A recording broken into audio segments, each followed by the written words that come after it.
Tras una adolescencia difícil que lo llevó a enfrentarse cara a cara con la muerte, sumado a una gran pasión por la cultura y el arte, Luis logró enfocar su energía en el muralismo, encontrando un estilo único que hoy en día es reconocido en cada lugar del mundo en donde deja su sello.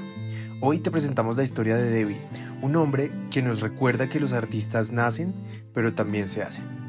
Esta es su historia.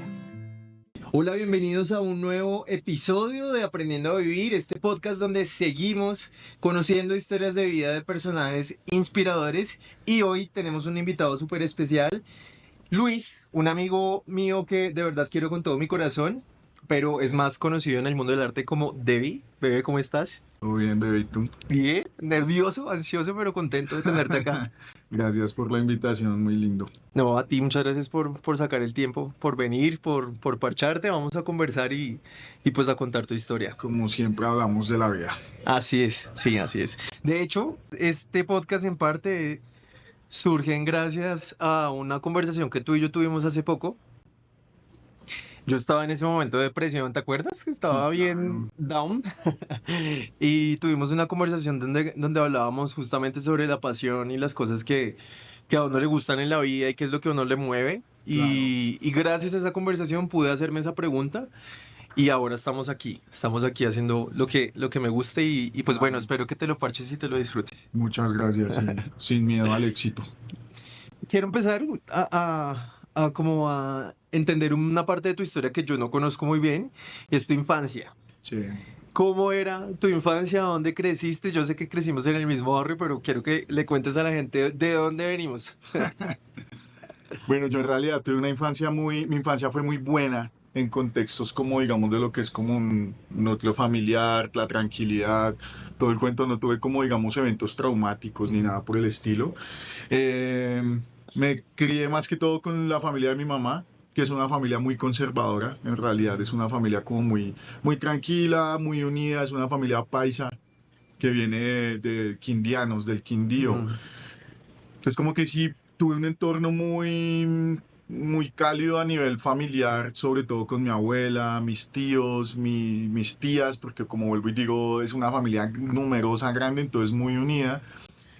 Tuve privilegios en mi infancia, tuve mucha interacción con Estados Unidos desde muy Ok. niño. Entonces como que por eso, digamos, considero que ahí es como un germen en donde van a hacer después los viajes y bueno, cosas que me imagino que hablaremos después.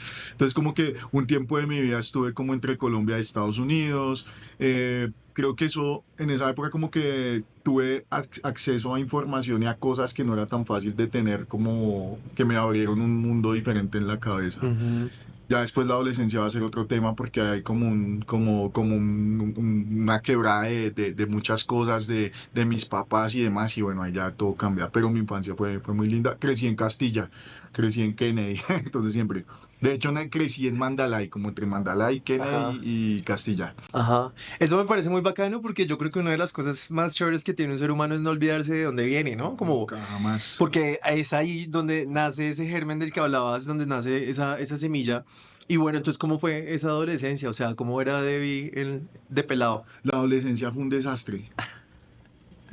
Digamos, de lo que fue a los 13 a los 14 yo tuve un golpe de vida muy brusco, porque, bueno, como que hasta, digamos, los 12 13 años mi papá estaba en una condición económica muy buena, muy buena, entonces teníamos como que estaba ese ideal de la familia funcional, mis papás casados, yo tengo dos hermanas, todo funcionaba súper bien, y de un momento a otro hubo un golpe en donde hubo un cambio de 180 grados, económicamente todo literal a la quiebra, se acabaron todos los privilegios, se le destapó una olla podrida gigante a mi papá en todo sentido. Entonces, claro, ahí ya todo, ahí preciso yo estaba como entrando a la adolescencia, entonces obvio como que cojo la calle, la rebeldía, la típica, como el típico cliché de la adolescencia y pues ahí ya empieza una etapa dura. O sea, más o menos de mis 14 a mis 17 sí fue una etapa pesada, una etapa de todo, de drogas, de peleas, de calle, del no future, Claro. literal, el punk, mucho Ok. punk y hardcore y muchas cosas de esa época. Y ahí empezó tu afición por la música. No, la afición por la música viene desde mi casa, desde mis papás. Mis papás en general han sido los dos muy melómanos. Mi papá sobre todo mucho con la salsa y mi mamá con el rock y con varias música. Sí, como con diferentes tipos de música. Aparte de ser grandes conocedores como en el sentido de artistas y de datos, era como esa pasión de verdad por la música que en mi casa toda la vida desde niños había música. Mi tío menor es músico, siempre, siempre con la música desde que me acuerdo. Es como el primer Ok. contacto con el arte, ¿verdad? Que tengo yo. Ok, ok. Bueno, falta una parte de contexto que, claro, la estoy obviando porque yo te conozco, pero cuéntale a las personas, ¿tú qué haces? ¿Qué haces en la vida? ¿Qué haces en este momento de tu vida? ¿Qué te dedicas? Yo en este momento de mi vida estoy dedicado totalmente a la ilustración y al muralismo, Ok. básicamente, y pues al asesoramiento de marcas en ciertos tipos como de tendencias o de cosas que creo yo que puedo aportar en el estilo gráfico que he desarrollado. Que no es que yo me esté inventando como tal algo, pero sí tengo una línea gráfica muy propia que he podido desarrollar. Ok, ok, listo. Entonces, volviendo a tu niñez y a tu adolescencia, entonces tú tienes ese encuentro cercano con el arte a través de la música por tu familia. Sí. ¿Y en qué momento empiezas con el dibujo? Porque eres un crack con el dibujo, pero ¿en qué momento nace ese primer Bueno, dibujo? no, en realidad, bueno, lo que pasa es que sí nos concentramos mucho en la música, pero en realidad el dibujo siempre ha estado, Ok. también, desde niño, siempre, toda la vida. Vengo de familia de dibujantes, de hecho. Ya, ok. O sea, si es algo genético, familiar, no sé. O sea, Sí. mis tíos son dibujantes, mis primos son dibujantes y grandes, y dibujantes duros. O sea, que no, que yo considero que dentro de mi familia yo he sido el único que lo volvió profesional y que vive de esto y bueno, todo lo que ha pasado. Pero digamos, mi tío estudió y no, dibujantes muy, muy tesos. Ok. Entonces, claro, yo crecí con en realidad mi tío el menor venía siendo como mi hermano mayor porque él se lleva más diferencia con los hermanos que conmigo. Sí, él en realidad me lleva como 8 o 9 años y yo crecí con él y él es músico y entonces él es dibujante también y claro, entonces como que me sumerge en ese mundo y yo considero que ahí fue como el desarrollo, el inicio de todo. O sea, se podría decir que él fue como tu primera influencia, ¿no? Ah, sí, total, claro, claro, en ese sentido sí. ¿Y en qué momento empiezas con el tema del graffiti? Que me imagino que está muy relacionado con con tu adolescencia o cómo fue. No, en realidad yo nunca hice graffiti. Ok. Que lo que pasa es, obviamente yo entiendo que dentro del mundo al que yo pertenezco, pues hay pues mucho desconocimiento, ignorancia, pues Claro, claro. sí, o sea, no tienen por qué saber. Entonces, digamos, ¿qué pasa? O sea, ¿qué considero yo? O sea, ahí hay como una brecha de tiempo larga, porque, digamos, a mí siempre me gustó el dibujo, pero yo estuve desarrollado más en el dibujo, digamos, hacia lo que era el skateboard, por Ok. ejemplo, que yo considero que es otro gran pilar de lo que me ha hecho a mí, porque como yo estaba en Estados Unidos y en Estados Unidos yo conocí el skate, y había mucha más información claramente que en Ujú. Colombia y pues más en esa época que no existía internet ni nada más, entonces digamos los gráficos de las tablas y ahí ya empiezo a ver que entonces el skate no está ligado solo con los gráficos de las tablas sino también con la música y de las bandas tenían como la misma línea gráfica, entonces eso, lo que el skateboard es un ecosistema que para a mi concepto es la madre de muchas cosas, del streetwear, de los sneakerheads, de la ilustración en muchas tendencias, en fin. Entonces, en ese sentido, digo como, claro, ahí es donde ya me conecto más con eso. Y el muralismo, más que todo, es como la necesidad de ver lo que yo estaba haciendo en formatos más grandes. Siempre, a mí siempre me ha gustado como las cosas a lo grande. Sí, con todo he sido como medio compulsivo. Entonces, yo nunca hice graffiti, yo nunca hice letras, ni nunca me conecté con el hip hop. Ay, ¿cuál es la diferencia? Perdón, porque yo sí, súper ignorante en el tema. ¿Cuál es la diferencia entre el muralismo, graffiti o... El graffiti en realidad es lo que está más enfocado hacia las letras y lo Ajá. podemos decir que más hacia lo que es vandal, como hacia lo ilegal Ok, y más lo que, ok. pues para mí, lo que dejó más como toda la cultura del hip hop en los 80 en Nueva York. Y eso estaba muy segmentado en esa época, así como Ujú. que, no sé, en mi adolescencia si tú hacías graffiti, por lo general eras rapper, Sí. escuchabas hip hop y salías era como una y yo estaba en otro mundo absolutamente diferente. Yo estaba sumergido literal en el punk y en el hardcore y bueno, o sea, una vaina que eran dos extremos. Y en esa época era muy marcado. No es como ahora que es más light todo, ¿no? Sí, claro, que era la Sí, o subcultura, sea, sí, eso, sí. pues en ese momento tú eras skinhead, tú eras rapero y eras eso. O sea, como Sí. que la gente estaba muy, como, era lo nazi, como era más segmentado así, no, tú no puedes escuchar rap, no puedes escuchar punk porque eso era un sacrilegio. Pues, Sí, así funcionaba en esa época. sí. ¿En qué momento te vas para Estados Unidos? Digamos, en mi infancia yo estuve viajando a Estados Unidos más o menos desde los 7 hasta los 13 años. Ya después pasa lo que te digo en mi adolescencia. Entonces ahí ya todo se va a la mierda, literal. Y como que eh, yo, así ya a nivel muy personal, yo tuve que afrontar básicamente toda la separación de mis papás y estar al lado de mi mamá sobre todo.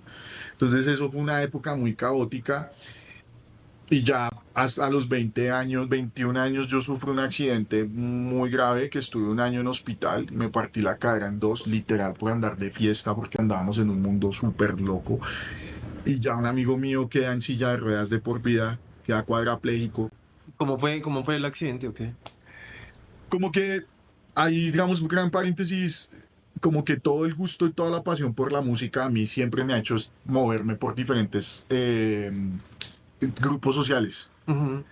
Y entonces yo nunca me quedé, o sea, digamos, yo conocí el punk y lo que estamos hablando de niño, pero ya después yo me sumergí en la música electrónica, en el jazz, en el black metal, o sea, yo he pasado casi que en el ska, o sea, yo he pasado por muchísimos géneros, ya cuando conocemos como el mundo de la música electrónica, más o menos en el 2008, 2009, cuando ya estaba pegando aquí duro como el electro clash, cuando era como un poquito más under, no es como ahora Ujú. que es como el techno y todo, Sí. pues obvio, se masificó, es entendible.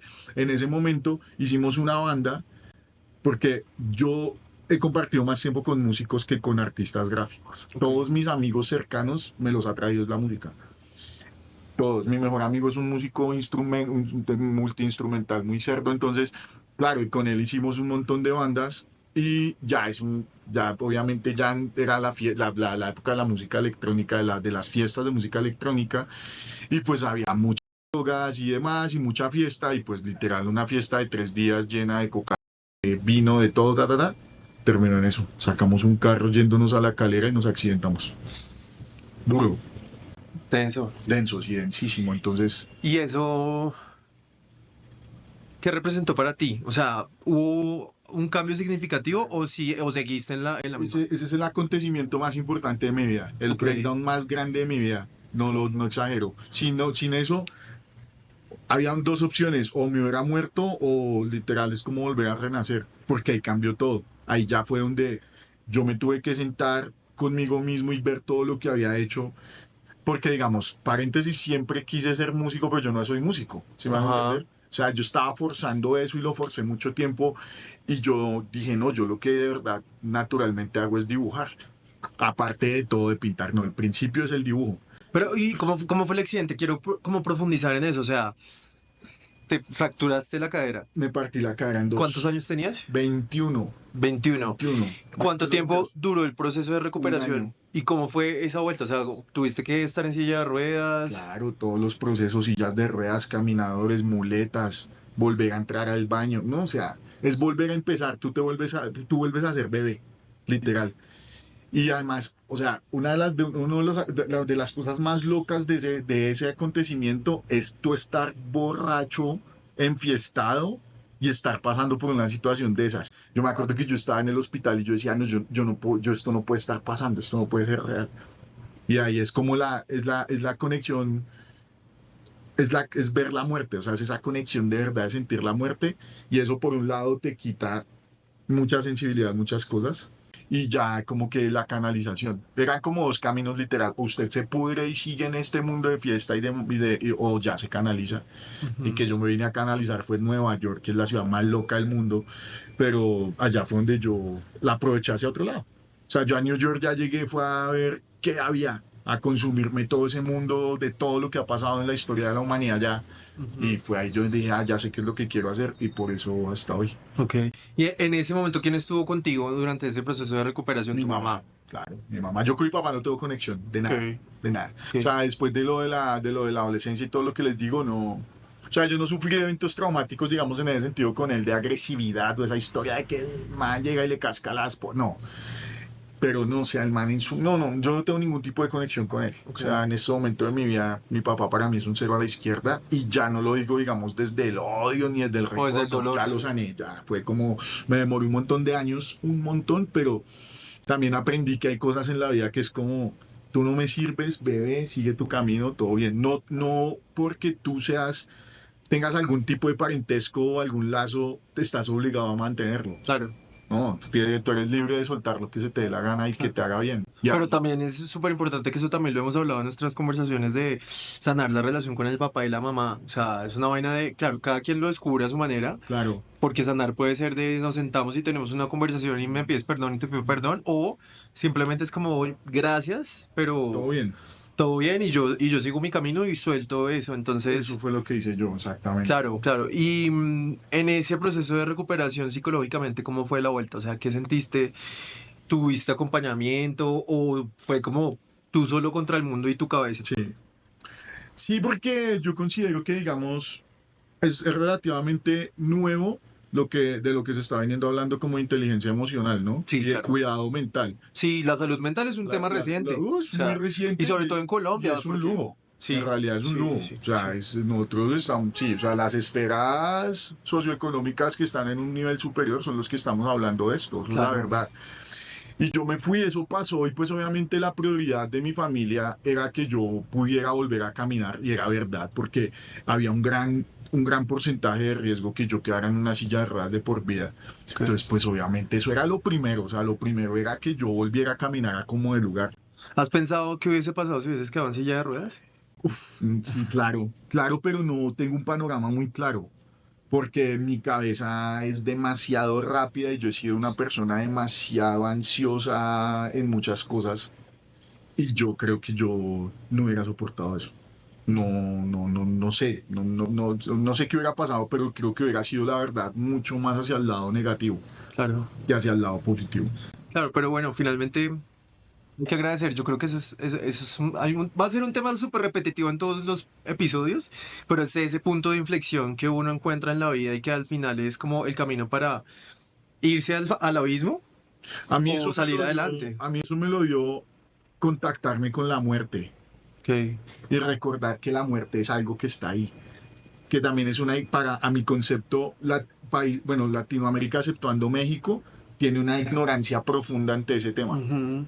O sea, la muerte en este país es el coco, weón. Es una cosa que es como no hable de eso, eso es un Claro. luto eterno y Es una palabra que tiene una connotación las muy cosas, negativa. obvio. Lo que pasa es que venimos de una cultura muy violenta, ¿no? Y acá han pasado cosas horripilantes y asquerosas. Entonces, obviamente, nosotros tenemos una relación con la muerte muy, muy triste, muy de duelo. Pero ya en un contexto personal, creo que yo me acuerdo siempre de la muerte. Cuando a mí me pasan cosas, me acuerdo de eso y digo, nah, esta vaina en algún momento se acaba, entonces yo tengo que salir del hueco porque no tiene sentido, güey. Mm. Pero entiendo que es porque la pude ver, no todo el mundo ha podido ver eso. ¿Qué te enseñó? O sea, ¿qué cosas rescatas así como, pucha, esto me lo jalo para mi vida de ese acontecimiento, de ese Que en momento? algún momento todo se acaba, lo que hablábamos, en algún momento todo se acaba y que literalmente uno es el peor enemigo y siempre está peleando uno en constante contra uno, todo. O sea, no sé, un ejemplo, a mí todo el tiempo me toca estar pensando en ideas. Entonces, o sea, mi mundo funciona en ideas, en mi trabajo, en todo lo que hago. Y yo digo, a veces tú eres el que te dices, no, no lo hagas porque por alguna huevona vas a poner. Y en últimas yo termino haciendo todo y digo, eso no era tan jodido, simplemente era hacerlo y ya. Y así y ahora funciono mucho así. Y la muerte es como, aproveche el tiempo y aproveche la energía vital. Y eso me lo han enseñado también los viajes, como hágale, corra. No es que tenga que andar en un afán terrible, pero hágale porque a usted la energía se le acaba. O sea, eso sí es una realidad de la vida. Tú te vas a envejecer y por más que tengas una cabeza fresca, tu cuerpo ya no te va a dar en un punto para hacer lo mismo que puedes hacer en este momento, por ejemplo. Claro. ¿En qué momento de tu vida tú dices, pues pucha, yo me quiero dedicar al arte, yo soy artista? O sea, ¿en qué momento tú te reconoces como artista y empiezas a explorarte en ese sentido? Eso sí me lo da totalmente Estados Unidos, especialmente New York. O sea, Nueva York es como, yo siempre lo digo y lo repetiré toda mi vida, Nueva York fue donde se cocinó todo, mejor dicho. Yo esa ciudad la amo, es muy importante en mi vida. Ujú. Primero porque, pues bueno, conocer New York fue como estrellarse chiquito con lo que es la vida adulta, ¿no? O sea, yo me fui sin saber lo que era la vida adulta y ya era una situación de que tocaba o tocaba. O Claro. sea, ya era de organizarte a las malas o a las buenas, pues, tú sabes, pagando rentas, bueno, bla, bla. Ujú. Entonces eso creo que me avanzó mucho en la independencia. En mi independencia conocí eso muy chiquito, cosa que Colombia no da casi. Es Ujú. difícil porque pues acá normalmente alguien llega hasta los 30 años viviendo con la familia porque no es fácil, en cambio allá sí, chao, dale, haz tu vida. Y como que también hice una introspección allá como de ver que yo no, o sea, como que no creía en mí. Ok. O sea, y ahí como ese cuento de empezar a forjar el amor propio y todo eso, ahí empieza.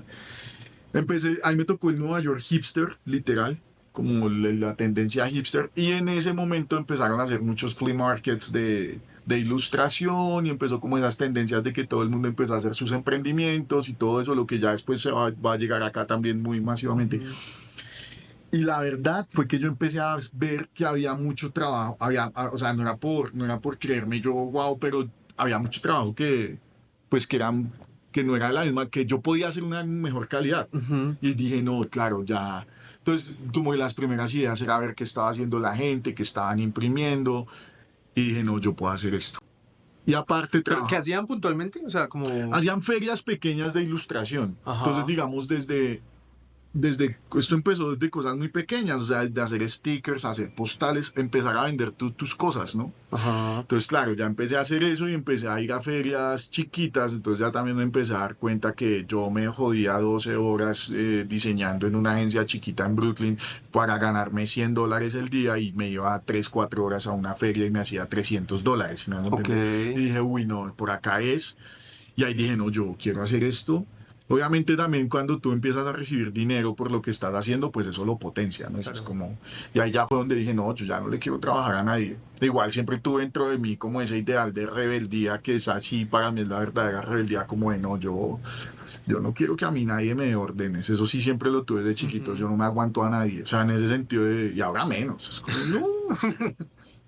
Básicamente por eso y dije, sí, y ahí ya no paré nunca. Ok. ¿El trabajo de la agencia lo dejaste y te empezaste a dedicar a la ilustración? Yo lo que la verdad, yo lo que empecé a hacer, yo trabajaba en una agencia que también era un tipo de productora, entonces nosotros diseñábamos todo ahí y también lo imprimíamos. Yo me pillé esa vuelta y yo dije, pues bueno, o sea, esa gente botaba un montón de papel y desperdiciaba y les valía verga. Dije, no, entonces yo lo que empecé a hacer fue quedarme en turnos de noche, le decía a mi jefe de horas extras, imprimía lo que me tocaba imprimir, imprimía lo mío. Entonces ahí, aparte de que todo me salía gratis, literal, la producción, pues obvio, dije no. Y ya empecé a pasar así, empezó a pasar el tiempo, empecé a ahorrar plata. Después me tocó me fui a vivir a Los Ángeles y en Los Ángeles todo, nada fluyó. En Los Ángeles fue como la muestra de, ya, váyase, ya a Estados Unidos fue. Y un día, literal, un día de la nada me levanté y dije, me voy a volver a Colombia. No me importa. Ya se acabó el proceso de la vida gringa y estuve 4 años en Nueva York y un año en Los Ángeles. ¿En qué momento tuviste tu primer aerosol en las manos? Uy, bueno, Cómo eso, llegaste a eso? Quiero entender. eso fue algo innato. Sin haber yo experimentado mucho ese mundo, yo sí siempre, durante mucho tiempo, supe que lo que yo quería hacer después de pasar al papel eran las paredes. Yo pintaba, digamos, de mi primera novia de la vida, yo le tenía a ella todo pintado el cuarto. O sea, eso sí lo hacía, o sea, si había algo ahí y desde que yo era niño todo mi cuarto estaba pintado por Ok, mí. o sea, O sea, empíricamente empírica, ya... sí, claro. Una cosa muy diferente era que como no creía en mí o ese miedo de que me vean, eso sí nunca lo hice en la calle y demás, pero sí ya lo había hecho. Y más que un aerosol, antes de irme de Brooklyn, me encontré una amiga que iba a ser mamá. Me dijo, ¿tú por qué no me pintas el cuarto de Julia? Ella iba a tener un hijo, bueno, tiene una familia con un italiano, en fin, y le pinté el cuarto y desde ahí dije, pero lo pinté con brocha. Obviamente, en ese momento manejar aerosoles era el coco. Era como, Claro, no, pues terrible, porque sí es muy difícil. claro, O sea, claro, por eso te hago la pregunta, porque es que yo te he visto pintar. Tú pintaste, de hecho, un mural que tenemos aquí. Pues, o sea, cuando yo te vi hacerlo fue como, juepucha, o sea, esto no es cualquier cosa que cualquiera pueda hacer, eso lleva trabajo, técnica, preparación, como cualquier otra sí. profesión. Entonces quiero entender cómo fue, en cómo te adentraste en Mm, en esa vuelta, en ese ya, mundo. ya cuando yo volví, ya cuando yo volví a este país, yo en todos los 5 años que estuve en Estados Unidos nunca volví.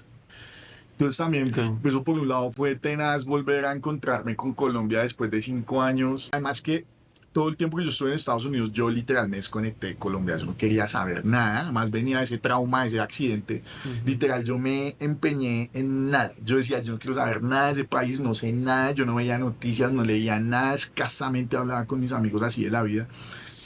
Pero cosas como muy normales, claro, yo llego acá, ese desorden, todo, yo, puta, ¿qué hice? Ujú. Pero entonces ya bueno, empecé a coger el ritmo, no sé qué. Yo ya estaba con la mamá de Draco, entonces ella también fue un apoyo muy importante. Y en ese momento, es que creo que ahí se alinearon los planetas, porque en ese momento es como ahí en Bogotá un boom gigante de de toda la gente que empieza otra vez a pintar y a hacer ilustración, empiezan a haber eventos de stickers muy grandes. Entonces se genera una comunidad muy rápido. Eso fue en un año que eso fue, que se explotó todo. Y ya, obviamente, entonces ya ver también que otra gente que estaba haciendo lo mismo que tú, ya estaba pintando, mucha gente pintando, entonces no, hay que aprender a pintar en aerosol. Y ya me metí al parche, una amiga que es una mural, pues, que es una muralista muy famosa, ella fue en su casa la primera que me dio como el ABC. Y ya después pude hacer como un crew, un grupito, ya con otro amigo que lleva pintando 20 y pico de años, y ese man fue el que a mí me pulió. Me gusta de verdad quiere pintar, listo, ya a pintar, y ese man fue mi maestro. Ok. Fue mucho esfuerzo. Sí, claro, y además también lo bacano es que ya venías como con todo este background a nivel como cultural que te dio Nueva York, ¿no? Como que eso también, el mundo del skate, la influencia musical de alguna manera te empezó a dar como esa línea. Claro, yo hice escuela en Nueva York en el sentido de la línea, de la línea gráfica que quería manejar, que en eso se demora. Hay gente que nunca encuentra eso. Ujú, claro. Cambio, yo ya sabía, yo solo tocaba desarrollar la técnica y seguir evolucionándolo, pero yo ya sabía qué quería. Yo ya sabía, y eso sí siempre lo supe. Esto me gusta, esto no me gusta, esto me parece horrible, esto me parece una chimba. Ujú. Desde chiquito por el skate, sobre todo por el skate. Y hay otra parte de ti que me parece una chimba y es como ir a tu casa, Sí. porque es básicamente un museo lleno Mm. de, o sea, coleccionas juguetes, música. Cuéntanos un poco sobre eso, que también es una pasión que hace parte de ti y de lo que haces. Yo considero que eso viene desde la niñez porque yo he sido muy material desde niño, claro, o sea, y sobre todo con haber conocido la vida gringa y mi familia ha sido muy material porque mi familia vive en Estados Unidos toda la vida. Ujú. Básicamente la gran parte de la mayoría de de la familia de mi mamá, todos mis primos cercanos nacieron allá, o sea, Sí. y obvio pues el mindset de vida gringo es ese. Es Sí, como, comprar, consumir. y además a mí me han encantado los videojuegos, web. Esa sí es mi primera pasión de niño, yo creo. Esa y la música. Entonces, claro, yo he tenido todo, o sea, desde niño con todas las consolas, juegos, y obvio he aprendido a acumular, creo que de una manera con sentimientos, si me hago Sí, entender, yo claro. no acumulo cualquier cosa. Y eso se fue dando fue porque yo igual he conservado cosas desde que soy niño y he viajado, entonces yo voy comprando, cuando ya me di cuenta, llevo 20 años comprando cosas que ahí las tengo. ¿Qué tienes? Uy, no, yo tengo de todo, sí. O sea, yo tengo libros, tengo música, tengo colecciones de videojuegos, tengo colecciones de juguetes, de ropa, no, de todo. Yo tengo muchas cosas. Sí, sí, Yo sí. tengo muchas cosas. Sí, sí, o sea, es Obras, como que yo me acuerdo del primer día que fuimos a tu sí, casa y fue todo el como, mundo. wow, o sea, ¿qué es esta vaina? Que además, después ya conociéndote, es como hacer el clic de, claro, este man también puede plasmar de alguna manera su arte de la manera en que lo hace, gracias a toda esta influencia también y esa parte creativa que creo que es muy importante, ¿no? Ahora entonces, me gustaría que habláramos sobre tu estilo, Sí. sobre eso que nombraste hace un rato y cómo has podido llegar a ese estilo, cómo te has pulido para, primero para identificarlo, que creo que es Mm. difícil, y llegar hasta ese punto. Hay que tener muy claros los gustos Mm. en la vida. O sea, creo que eso es lo que a mí me ha ayudado y básicamente lo que tú decías ahorita. Yo lo que he hecho es mezclar todas las influencias de mi vida. Todas. Yo pienso, siempre que me faltan ideas o que quiero crear algo nuevo, que no sé, algo fresco, pienso en cosas que a mí me gustaban de niño. Y yo tengo una memoria muy buena en datos, o sea, en lo que son como cosas gráficas, momentos. Yo tengo yo soy muy bruto espacialmente, pero yo en memoria gráfica de datos, de fechas, yo soy muy bueno para esa vaina. Entonces, yo me acuerdo de todo. Entonces, no sé, por ejemplo, a veces digo, no sé, un ejemplo así random, me estoy haciendo algo y digo, voy a pensar en juegos de Sega del 90, que me acuerdo, pum, voy a hacer magos o voy a hacer payasos. Entonces, claro, como yo he jugado tan, yo jugué tan, yo ya no juego tanto como jugaba antes, pero yo de niño jugué horas y horas y muchas horas de mi vida. Y juegos muy fantásticos y también juegos muy japoneses. Ok. O sea, yo desde niño conocí el role playing gaming japonés, que es el RPG, como ellos, pues, eso es una cultura muy hueputa, güey. Entonces, y ellos tienen cualquier cantidad de mundos fantásticos en esos mundos. Y ahí, entonces yo saco de ahí, saco el skate, saco de cosas más gringas, saco de cosas que también he visto en Europa. La gráfica europea y yo no es como lo que menos consumo. Pero yo tengo dos mundos que son Japón y Estados Unidos en ese sentido, eso sí, sobre todo Japón. Y más Japón. Entre más pasa el tiempo es más y más Japón. Ok. Yo no sé si esta pregunta está bien formulada, pero eh, ¿te identificas con algún estilo o cuál sería tu estilo a nivel gráfico? No, ¿Cómo se ya podría no. nombrar? No, ya no. Ya, y entre más pasa el tiempo, cada vez soy menos fan de nada. Ujú, Ya no me encasillo en nada. O ujú. sea, ya no. Yo ya, antes decía que era un doodle artist, como todo el mundo, sí, él hace doodle, pero yo no hago solo doodle. Sí, o sea, no, no me gusta, ¿no? O sea, ya me gustan mucho las cosas avant-garde, me gusta mucho el lo-fi japonés, me gustan muchas cosas de art pop japonés, me gusta el anime, pero también me gusta el skate, así cochino de monstruos, me gusta, o sea, es muy difícil. Creo que es más que todo lo que es la gráfica plana, no pictórico. O sea, Ok. en el sentido de que a mí me aburren las cosas como el realismo. No, no, o sea, yo soy como, a mí dame un mensaje claro a nivel visual, como plano, como que sea, sí, que sea sólido. Sí, por eso lo preguntaba porque, a ver, paréntesis así re grandes, yo conozco a David en un momento en el que yo estaba montando mi restaurante y necesitábamos pues encontrar como la identidad gráfica. Sí, Y mi socio me dijo como, hey, mire, este man que yo lo distingo, no sé qué, la, la, la". Cuando entré a ver el trabajo que tú hacías, fue amor a primera vista. O sea, fue como, yo quiero eso. Y ahí fue que nos conocimos porque básicamente pues tú lograste captar muy bien la idea de lo que yo quería transmitir a través de la marca, pero sobre todo algo que tú tienes y que yo desde mi poco conocimiento del tema valoro mucho es que es algo único. O sea, yo sé, cuando yo voy en Bogotá y veo un graffiti o un mural tuyo, perdón, lo reconozco de inmediato, porque es un estilo muy único y se reflejan los colores, se reflejan, bueno, como en diferentes... Entonces, por eso te preguntaba cómo se puede definir y, y también recuerdo una conversación que tuvimos donde tú me decías, para yo saber que no me gustaba hacer realismo, tuve que hacer realismo. exactamente, sí. Entonces, ¿cómo pasaste? O sea, ¿cuánto tiempo te tomó o cómo ha sido ese proceso? La libretota grandota que tienes, donde están tus dibujos desde el principio hasta ahora. ¿Cómo ha sido ese avance? O sea, ¿cómo se puede como cuantificar en términos de tiempo? Es mucho tiempo, es muy exigente. O sea, es la relación más exigente que existe, más que cualquier relación interpersonal, amorosa. Yo por eso también tengo muchos Mm. conflictos, por decirlo de alguna manera, con eso. Entre más me sumerjo en ese mundo, más personas me aleja. Y yo soy consciente de eso, porque te pide todo. O sea, es tanto así que, por ejemplo, hay paréntesis, es como, por eso ya no juego tanto, por ejemplo, porque los momentos míos de ocio, hasta eso se volvió el ocio, es lo único que me llena.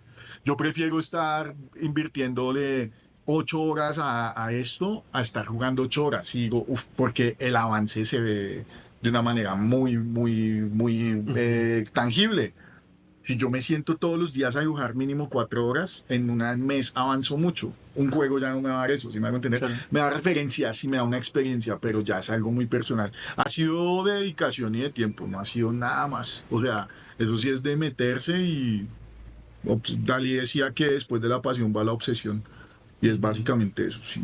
Yo me veo, o sea, y así hasta el fin de mis días, claro, yo me veo pintando hasta el día que me muera. Sí, yo recuerdo, creo que es uno de los mejores consejos que me han dado, o al menos uno de los más oportunos, que yo te decía, es que quiero hacer algo diferente, yo siento que necesito como encontrar mi pasión, que intuimos que mi pasión es escribir, ¿no? Como, Ujú. y tú me decías, pues si esa es tu pasión, hazlo todos los días Sí. siéntate a escribir, si tú, o sea, como como que tú lograste aprender también a través de tu proceso que es la importancia de la disciplina y la constancia. Y me gustaría que nos hables sobre eso. Hay una, hay algo como que está muy mal comunicado en cuanto a eso y siento que los artistas o los creativos creen que la única manera de crear es cuando tú estás bien emocionalmente. Y eso es totalmente falso para mí. Yo tenía una artista en México, una vez decía eso, decía, yo dibujo cuando estoy triste, yo dibujo cuando estoy feliz, yo dibujo cuando estoy brava, yo dibujo cuando no quiero dibujar.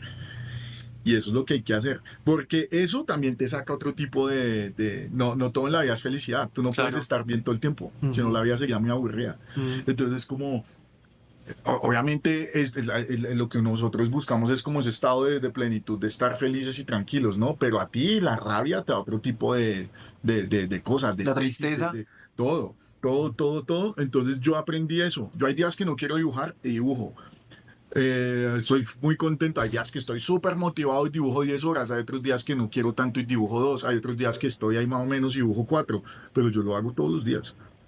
Por eso también considero, yo soy muy estricto con eso. Y es como eres dibujante, ¿verdad? ¿Cuánto estás dibujando a la semana o al mes? Ay, no, yo de vez en cuando hay algún dibujo. No, tú no eres dibujante. Lo mismo con los muros. ¿Tú pintas? ¿Cuántos muros haces en un mes? ¿O cuántas paredes has hecho en un año? ¿Dos? No, bebé, tú no eres muralista. Porque el oficio hay que respetarlo, ¿sí me hago entender? Es como decir, yo soy tatuador. No, tatuador es el man que está en un estudio o en su casa tatuando 8 o 10 horas al día o dibujando. Y ahí es donde uno se da cuenta que eso lo retribuye la vida. Eso no se da de la noche a la mañana. Claro, claro. Y que más allá también de la, o sea, la disciplina, pero la disciplina lo que determina finalmente es el nivel de experiencia que tú puedas tener en algo en el que puede que naturalmente seas bueno, pero que si no lo haces todos los días, pues Ah, no no. vas a mejorar. No, es como yo siempre digo, es como la gente que quiere hacer ejercicio, que está obsesionada con el ejercicio y que también, pues si yo quisiera tener unos brazos así gigantes, no puedo pretender que los voy a sacar estando sentado viendo televisión. Claro. Entonces es lo mismo. La cabeza es un músculo y funciona de la misma manera. Y eso es lo que siento que no entiende mucha gente. La fórmula de éxito o de cómo lograrlo no es tan difícil. O sea, la respuesta no es difícil. Es difícil es tener esa constancia. No, todo, no, es de hecho poquita gente la que lo logra. Sí, claro. Claro. ¿Tú cómo en dónde has encontrado esa motivación? Uy, no, en todo. Yo soy muy apasionado por las cosas y eso me gusta mucho y he sufrido, no es que haya sufrido, sino que me doy cuenta que sociedades como las colombianas les falta eso. Y durante mucho tiempo yo creí que yo era el que estaba mal y ahora me doy cuenta que es mucha gente la que está mal aquí, ya me vale verga, es como les falta vida, weón, les falta que el servicio al cliente es horrible, espantoso en muchas cosas, aquí la gente no se expresa. Ujú. Nosotros somos una cultura que le falta mucha expresión, a mi concepto, hablo sobre todo de una ciudad como Bogotá. Ujú. Y yo no, a mí me gusta salir, comprar juguetes, ir a ver música, ir a ver colores, buscar color, porque aparte estamos rodeados de un mundo muerto. Todo es plano, todo es beige, Ujú. entonces, y gris. Y eso me lo enseñó México. Ujú. Yo llegué a México y México fue como, ya entiendo en dónde es que estamos mal nosotros y por qué esta gente tiene otro nivel de energía. En ese sentido. Bueno, tú nombraste algo muy importante y ha sido el tema de los viajes y específicamente México. ¿En qué momento haces clic con esa idea de lo importante de los viajes, lo importante que han sido los viajes para ti y por qué? Volvemos como a New York. Como que igual a mí siempre me gustaron todas las culturas y muchas cosas como también en cultura general a nivel mundial. Y como que, digamos, yo veía cosas en Nueva York que no alcanzaba a entender porque, pues, literal no las conocía, ¿no? Como el Claro. mix de ciudades, de culturas, el mix de comidas, el mix de arquitecturas. Entonces, como que yo dije, no, sí tengo que seguir viendo ciudades grandes del mundo después de esta para entender más cosas y quiero. Y ya después cuando vine y pasa lo que empieza a pasar en Colombia, que ya empiezo como a poderme mover. Vuelvo y digo, la mamá de Draco fue un apoyo muy grande porque ella ya estaba muy metida en un mundo aquí muy creativo y ya Ok. tenía una cancha larga. Entonces ella es la que me empiezo a trabajar con ella. Aparte, en ese momento éramos pareja, entonces empezamos a hacer una sinergia de trabajo, nos empieza a ir bien y ella también es la que dice, voy a empezar a ver qué más pasa afuera. Al primer país que fuimos, y al primer país que fuimos así ya a nivel como creativo fuera de Estados Unidos fue México. No, y México ya, México te rompe la cabeza. O sea, Tú amas México, ¿no? más si ya ni siquiera es que lo ame, sino que ya es una parte muy importante de mi vida. ¿Por qué? Porque ya se volvió mi segunda casa. O sea, en serio, yo ya con México pasé esa brecha de todo, de los primeros viajes en el impacto y yo ya vivía ya de los muertos y ya pueblié, ya me conozco la comida.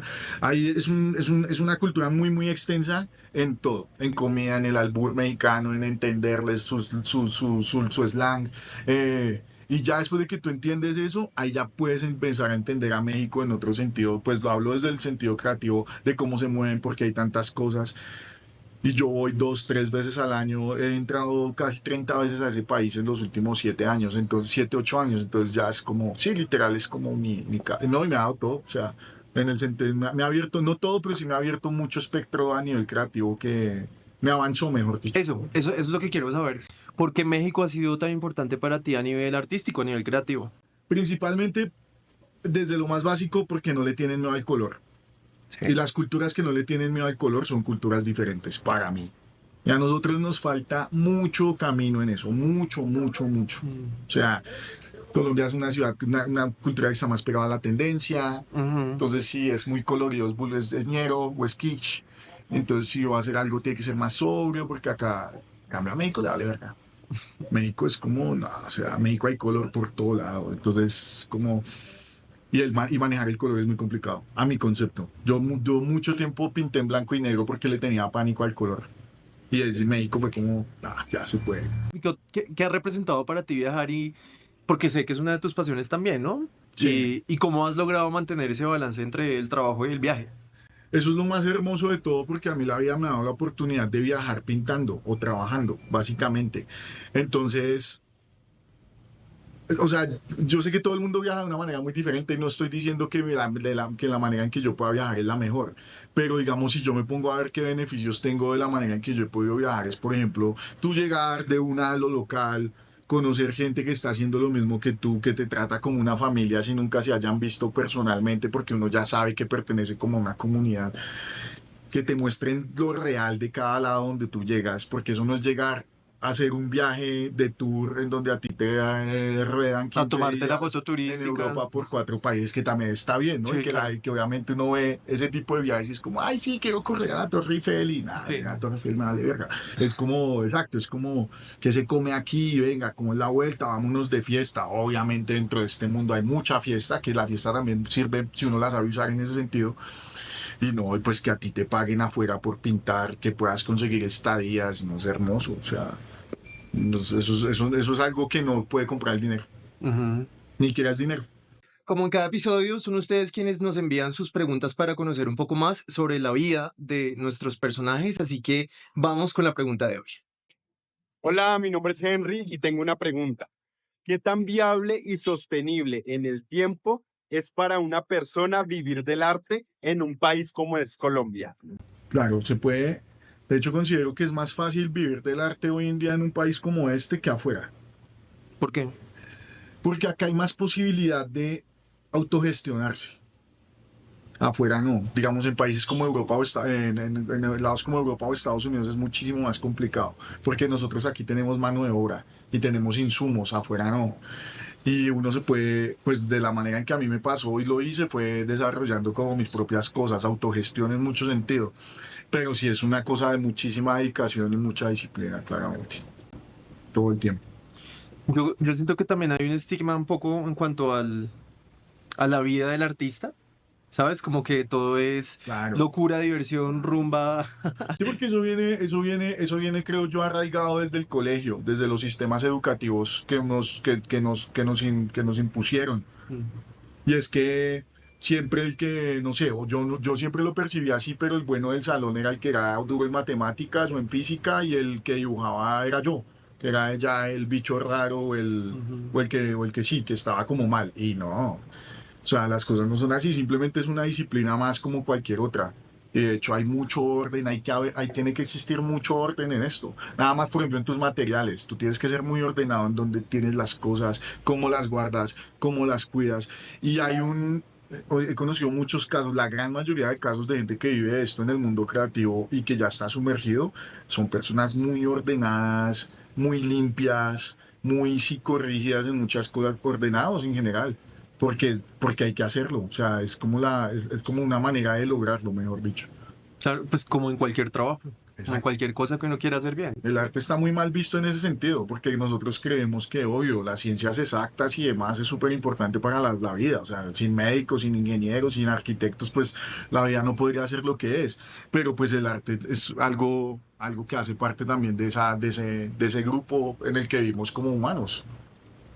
En un mundo donde todo puede ser como tan volátil, por así decirlo, ¿cuál es tu polo a tierra? Y a nivel personal, para ti en tu vida, ¿cuál es tu polo a tierra?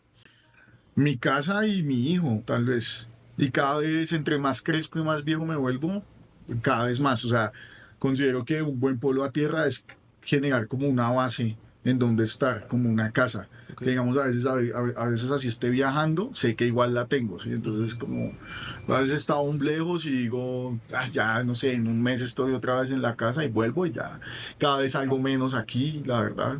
Como que cada vez siento que se empieza a volver literal como ese confort que también es necesario, ¿no? Ujú.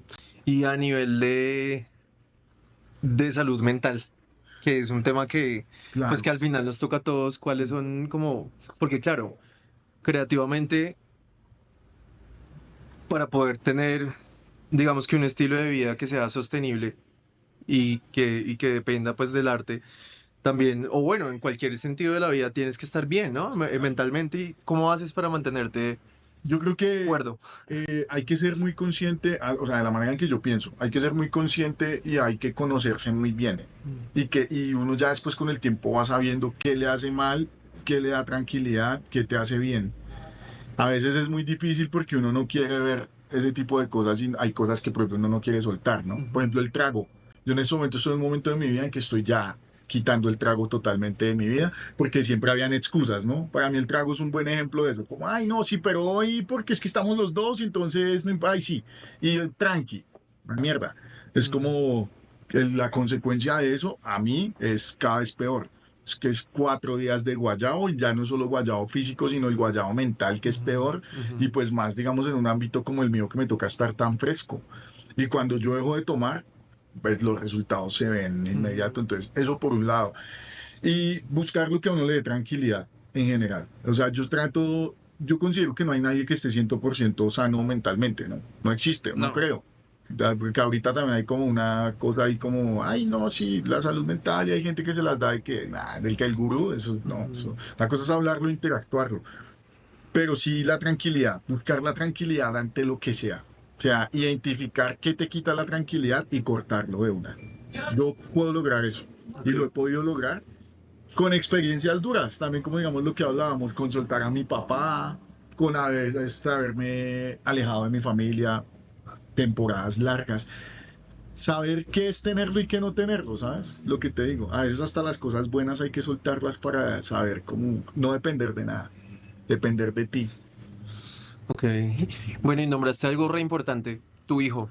Hmm. ¿Cómo fue ese proceso de la paternidad? O sea, ¿tú te imaginabas o soñabas con ser papá o cómo fue ese proceso? Yo en algún momento, o sea, es que obviamente una cosa es decirlo, otra cosa es vivirlo, ¿no?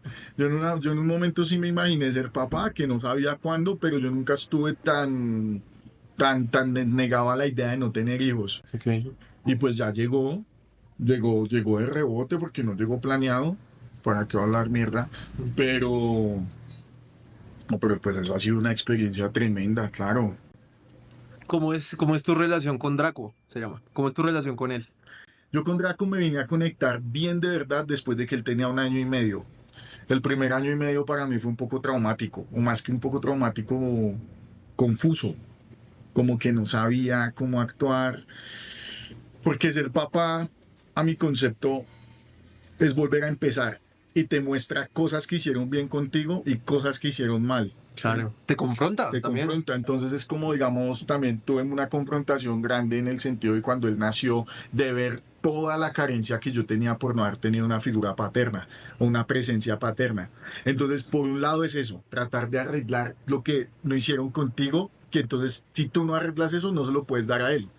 No, es un video, pero no, ahorita no, ya ahorita es una personita, es una persona pequeña, autosuficiente, pues con la mamá tengo una excelente relación, o sea, en serio es un excelente equipo que también va a depender mucho de la persona con la que lo tengas. Claro. Y pues con ella fue una fortuna tenerlo porque ella también, pues bien, los dos estables en la mayoría de los sentidos de la vida y eso se refleja en él. Y ella también es artista. Ella sí, ella es artista y diseñadora y claro, ella ya O también. sea que él también tiene esa herencia artística. Pues sí, al menos dibuja y demás, no sé si vaya, pues puede que salga totalmente lo contrario, ¿no? Sí, claro. Pero pues al menos sí vive en eso, claro, pues vive entre nosotros. Ella es igualita a mí en muchos aspectos, al menos en su casa y en los demás, en muchos aspectos de la vida, es los mismos gustos, consume lo mismo, entonces, pues sí, él sabe muchas cosas que un niño normal no sabe, en ese sentido. Ok. Bueno, ¿y la paternidad qué te ha enseñado? O sea, ¿qué has aprendido? ¿Cómo ha sido esa aventura? Sobre todo a curarte en muchas cosas, porque si tú no te curas en muchas cosas, todo se lo vas a inyectar a él. ¿A heredar? Y a inyectar, porque eso es de una, eso es como si tú estás rabón, el man de una lo va, si no hago entender, lo va a sentir. Si tú tienes problemas con la mamá del man, lo mismo. Entonces toca es estar lo más sano que uno pueda posible para estar bien con él también. Y que es un acompañamiento, ¿no? Es literal como es un proyecto. Un hijo es un proyecto. Yo no veo las cosas de una manera tan sentimental. Yo no soy tan sentimental Ujú. ni emocional en el sentido de no, yo no. Eso es súper curioso. Por ejemplo, si uno ve la gráfica de lo que hace Debbie, es como rosado. O Sí, sea, dígame. que es una de las cosas por las que a mí más me gusta y como Sí. que me generó esa afinidad. Como que yo digo, marica, divino, pero es todo lo opuesto a lo que uno Sí, ve. eso es chévere. Sí, claro, porque tal vez es una manera de sacar como ese, de expresar eso que no puedo, sí, que no tengo dentro de mí como en mi manera, en mi expresión corporal o física, y que tampoco está mal, o sea, mucho que, Sí, pues no, no, hay muchas maneras de expresar el amor, ¿no? sí. Sino que lo vuelvo y digo, en Latinoamérica tenemos un concepto muy del amor, de mi amor, te amo, y yo sin ti me muero, y nada, Somos dramáticos muy dramáticos por herencia, sí. Oye, y viendo el hoodie que tienes, ese diablito, esa es tu firma. Sí. ¿Dónde nace? ¿Por qué el diablo? ¿Por qué Debbie? Pues yo siempre he tenido una conexión cercana con el diablo, o sea, en todo sentido.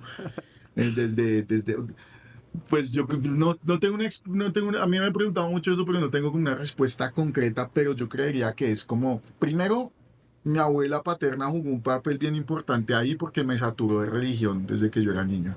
Ok. Y la quise mucho, o sea, fue una mujer muy chévere conmigo y tengo muy buenos recuerdos de ella, pero era una fanática religiosa seria. Entonces eso por un lado, no sé, yo tengo recuerdos así como que me jugaron en contra, que cualquier viaje que hacíamos con mi abuela, lo primero que llegaba a buscar eran esos pueblos de tierra caliente, una iglesia, y yo, no, pues yo detestaba eso. Entonces después me metieron a estudiar al Salesiano, también colegio de curas. Mm, Entonces como que primero fue como una contraparte, ¿no? Como hacer un tipo de, sí, de rebeldía, pues. ujú. Y ya después cuando que empiezo a conocer lo demás, parche de metaleros hiper satánicos, así el black metal, quemaban iglesias, literal, así, Satán, Satán. Entonces como que el diablo, no sé. Y como que empecé a dibujar diablitos y gráficamente pues la gente copió mucho, ay, perdón, la gente copió mucho. Básicamente fue eso. Creé este personaje en un evento y eso fue un hit y ya la gente me empezó a decir fue el diablo, el diablo, el diablo y ya voy a coger a ese man y lo voy a hacer el main character. Claro, y esa es tu firma. Esa Sí, es tu claro. firma. Que además, cuando estuve en tu casa me di cuenta que ha tenido su propio cambio, ¿no? Claro. Antes era una versión del diablo totalmente diferente a la que es en este Claro. momento. Y eso me hizo interesarme a saber más cosas del man a fondo. Ok. Y he podido viajar partes de Latinoamérica en donde también, digamos, hay un culto bien grande y me traigo máscaras. Ver también como que ha sido una figura muy satanizada, ¿no? Valga la redundancia, y que en otras culturas lo ven de una manera muy distinta. Y yo con ese personaje he logrado también, yo he pintado cosas hasta de curas, pues obviamente no les he hecho el diablo, pero como que he logrado traspasar barreras que gente que de verdad le tenía mucho video al man como ícono Ajá. y les gusta, como, no, el Sí. diablo no es malo. Ese diablo no es malo, es que hay diablos en ese concepto en muchas cosas que son peores. Sí, y Pastores todo el mundo tiene cristianos. su diablo también, ¿no? Todo el mundo tiene su lado bueno y su lado Ah, ya. no tan bueno. Eso simplemente es un concepto gráfico y de iconos que tenemos culturalmente, es más. ¿Cuántos años llevas entonces así como dedicado al arte? De manera profesión, o sea, viviendo esto netamente 10 años, 10 11 años. Yo empecé en realidad con este proyecto ya a lo que te digo, si yo cuento desde los primeros eventos en ferias chiquitas y ya que empecé a ganar algo de remuneración con esto en el 2014, 11 años más o menos. ¿Y qué has aprendido en esos 11 años? O sea, ¿qué te ha dado el arte a ti como ser humano? Que es infinito, primero, que nunca acaba, no alcanza una vida para explorarlo, que te exige mucho como persona, o sea, te canaliza como persona un montón. No, me ha enseñado muchas cosas, pues me ha mostrado el mundo, lo que he podido ver del mundo, en parte me trajo a mi hijo, es que ya es mi vida, entonces es como, y pues que creo que hacía por ponerlo como el cuento más sensible y más espiritual y energético, que también creo ahora bastante en eso, te enseña mucho a ser perceptivo y sensible con las cosas, en todo Ujú. sentido. Y vuelvo y digo, hay una cuesta de la sensible no es ser solo tierno y ser, Mm, no, perceptivo. Como que te muestra mucho la energía de las cosas y de la gente. Y yo para eso la tengo clara. Y creo que me lo ha desarrollado muchísimo. ok. Porque dices que ahora eres más, como que estás más en ese lado de lo... Porque me estoy envejeciendo más. O sea, estoy cogiendo más experiencia y creo, yo sí siento que, y pues ya varias cosas que he podido ver en el mundo y conocer gente, sí tiene que haber una sensibilidad más espiritual ante las cosas, que no sé cómo se llame, a eso que le dicen Dios, pero sí es como, está en todo lado. Y eso creo que es lo que le falta a mucha gente. Y cada vez más tranquilo, si me hago entender, o sea, cada vez saco más cosas que sean como ambientes densos, gente densa, es como, no, ahí no voy. ¿Cómo es tu futuro? O sea, ¿qué quieres seguir haciendo? ¿Quieres seguir haciendo arte por siempre? ¿Cómo te ves en unos años? No sé, trepado igual en un andamio pintando No, muros. no, haciendo, haciendo, sí pintando, pero de pronto otro tipo de formatos y haciendo otro tipo de proyectos. Quiero hacerle al diablo un proyecto ya que sea como una casa cultural en donde pueda como tener el espacio de todo lo que he hecho. Me veo viajando, ojalá la vida me dé la oportunidad de seguir viajando mucho, eso es lo primordial. O sea, ahorita en estos momentos, si hay una meta en la vida es ver el planeta, ¿Por qué? ¿Por qué es tan importante para ti eso?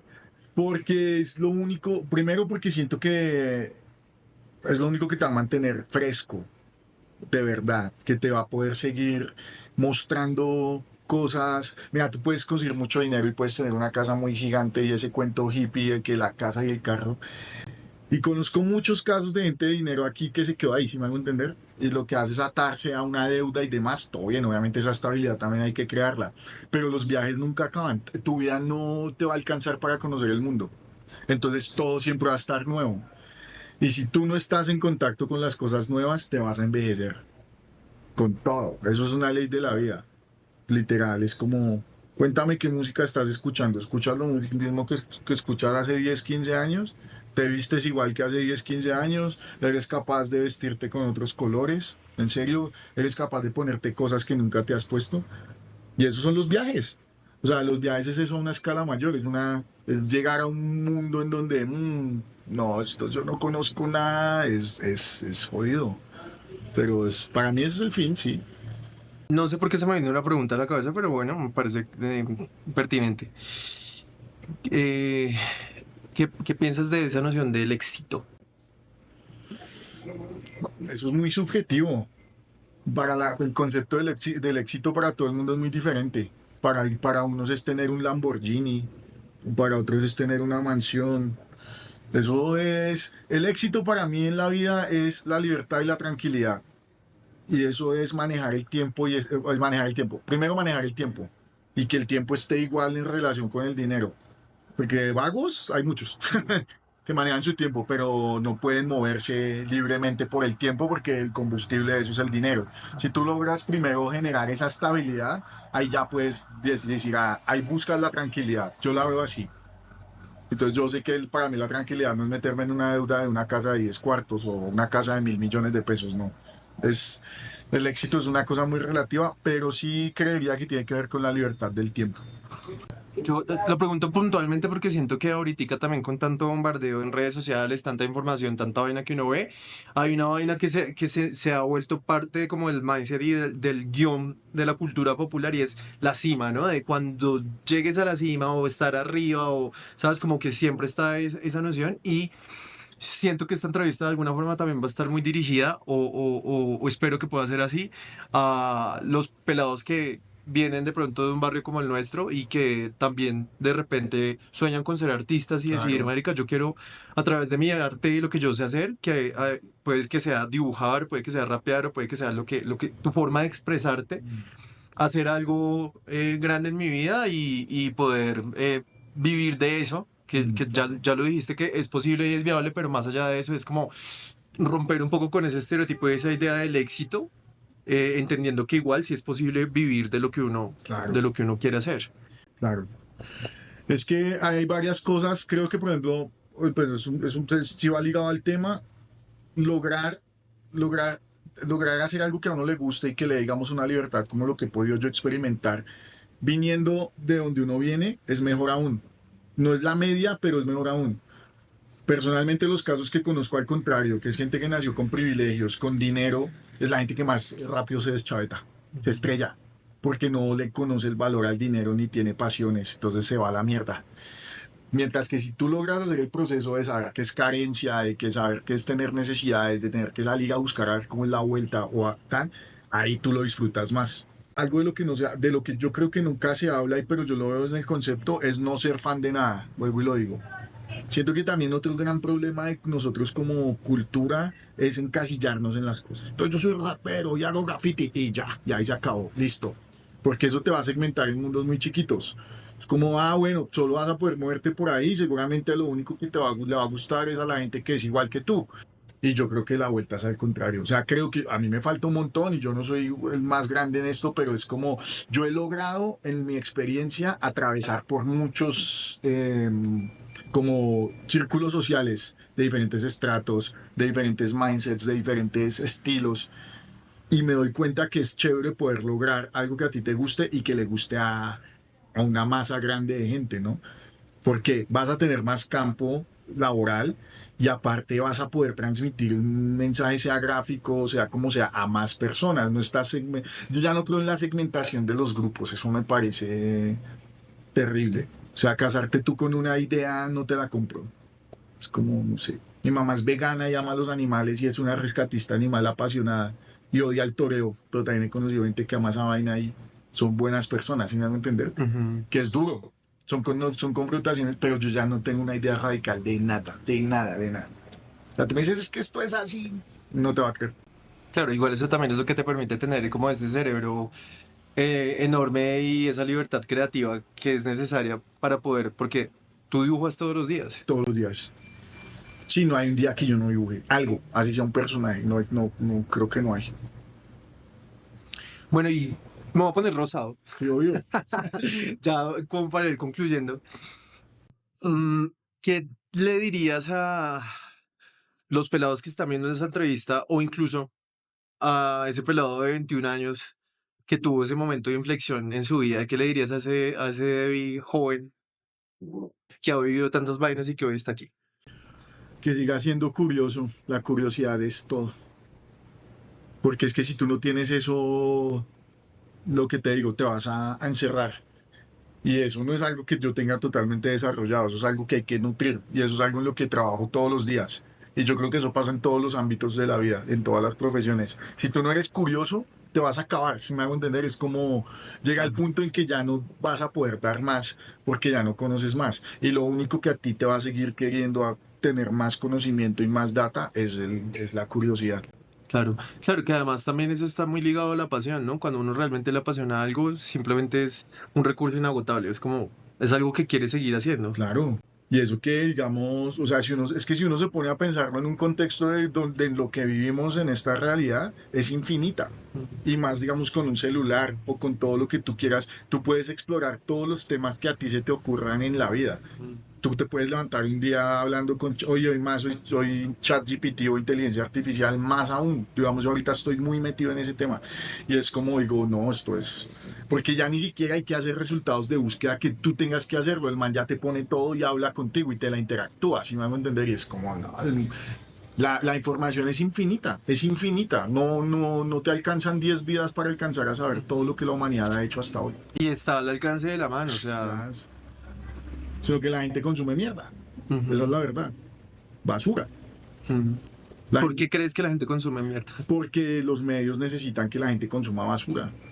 Es una, es una ecuación, o sea, es literal el algoritmo. Ujú. La gente no, o sea, los medios no necesitan gente que piense o que esté apasionada. Sería el mundo a la mierda. Sería muy difícil de controlarlo. Imagínate todo el mundo siendo jefe o todo el mundo siendo independiente haciendo lo que quiere. Es un tema complicado, por eso por eso Fate, por eso todo lo que pasa, ¿no? Por eso, pues sí, las tendencias, todo es insulso, todo es sin sustancia, todo es vacío. Sí, y también cómo se conecta con uno mismo, ¿no? O sea, claro, yo soy lo que consumo, la música que escucho, soy la comida que como, soy las relaciones de las que me nutro, pero al mismo tiempo soy, pues, lo que hago. Y lo que hago está determinado por pues, lo que consumo. Entonces es un círculo, es un O círculo. digamos, yo creo que la cultura que más ha entendido eso es Japón. Japón es como el mundo entre lo moderno, lo antiguo. La comida representa como la delicadeza de ellos en todo.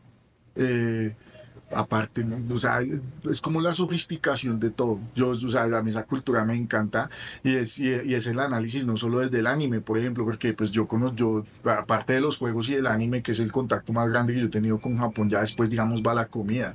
Y entender, por ejemplo, el ramen es una cosa, no, eso es una cosa infinita, los diferentes caldos, las cocciones, eso es comida sofisticada, cosa que acá no hay. O sea, pues que eso está en otro nivel, ¿no? Sí, sí, sí. Sí, pero la comida acá es deli. Sí, está bien.